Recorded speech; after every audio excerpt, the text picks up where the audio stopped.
Morning to my dear students, your second chapter tissue will continued.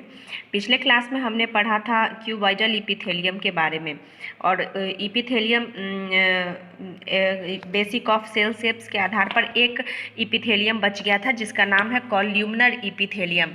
इस epithelium का मैंने यहाँ डिफिनीशन लिखा है, आप भी देखेंगे और वीडियो पॉज करके सारे डिफिनीशन को जरूर लिखेंगे। The epithelium consist of tall columnar or pillar like compactly arranged cell. Nucleus is oval and lies near the base.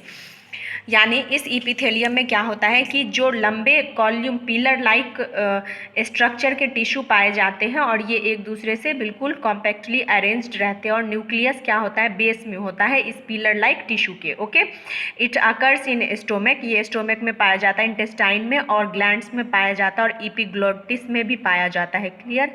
I hope आप सब कॉल्यूमनर इपिथेलियम समझ गए होंगे। अब बारी आती है थर्ड टाइप के इपिथेलियम टिश्यू के बारे में पढ़ने की, जो कि फंक्शन के आधार पर इसे 4 पार्ट्स में बांटा गया था। तो सबसे पहला था जो मैंने कल बताया था, sensory epithelium. Sensory epithelium it consist of a special columnar cell which process sensory hair on their free surface. It means ये स्पेशल कॉल्यूमनर सेल का बना होता है जो कि सेंसरी हेयर होते हैं इसके सतह पर।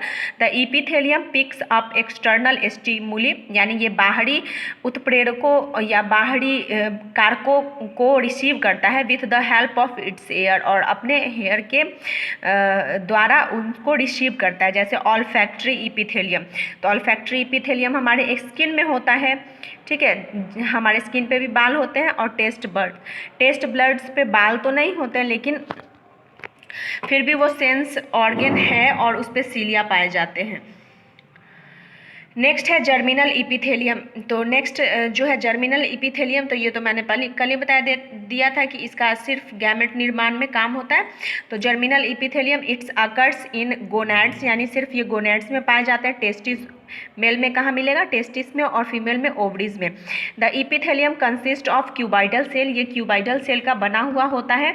इट फॉर्म्स गैमेट्स, ये गैमेट का निर्माण करता है। क्लियर? आप वीडियो पॉज करके डिफिनीशन जरूर लिखेंगे। नेक्स्ट है ciliated epithelium. It is columnar और cuboidal epithelium where the cells bear cilia on their free surface, यानी ये कॉल्यूमनर और क्यूबाइडल दोनों इपिथेलियम से बना हुआ होता है और इसके सरफेस पर सीलिया होता है, यानी छोटे छोटे रोए जैसे संरचना होते हैं। इट पुश द ओवम, ये ओवम को पुश करता है इन ओविडक्ट में जाने के लिए। The respiratory tracts is cleared of mucus having trapped dust particles of microbes, यानी ये नासल रेस्पिरेटरी ट्रैक्ट्स में, नासल मेम्ब्रेन में भी ये होता है, जो कि हेल्प किसको हटाता है, डस्ट पार्टिकल और माइक्रोब्स को हटाता है। जैसे नाक में हमारे रोआ होता है ना, तो उसी को रेस्पिरेटरी ट्रैक्ट्स, ठीक है, और हमारे गले में भी होता है सीलिया। ग्लैंडुलर इपिथेलियम, ये ग्लैंड में पाया जाएगा, जो भी इंडोक्राइन और एक्सोक्राइन ग्लैंड होंगे उसमें पाए जाएंगे। तो इसका डिफिनीशन है, the epithelium is often infolded to form multicellular glands, यानी ये सिर्फ और सिर्फ मल्टी सेलुलर ग्लैंड्स में पाए जाएंगे। Gland secrete chemical substance, gland क्या करते हैं, केमिकल सब्सटेंस को सेक्रेट करते हैं।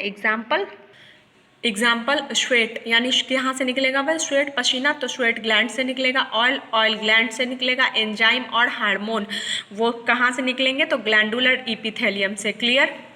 तो आई होप आप सब on the basic of specific function के आधार पर जो इपिथेलियम को 4 पार्ट्स में बांटा गया होगा, आप इन चारों को अच्छे से समझ गए होंगे। अब आती है होमवर्क की बारी। मैं होमवर्क देने से पहले बता दूं कि नेक्स्ट क्लास में कनेक्टिव टिश्यू पढ़ाई होगा, जिसको आपको पढ़ के रखना है। तो आइए अब होमवर्क की बारी। तो जो भी क्वेश्चन है उनको राइट और लर्न दोनों करने हैं। वीडियो पॉज करके सारे डिफिनीशन को जरूर लिखेंगे। पहला है डिस्क्राइब कॉल्यूमनर इपिथेलियम, दूसरा है व्हाट इज सेंसरी इपिथेलियम, तीसरा है डिस्क्राइब जर्मिनल इपिथेलियम, और चौथा है what is ciliated epithelium. Bye bye, stay home, save your life and other.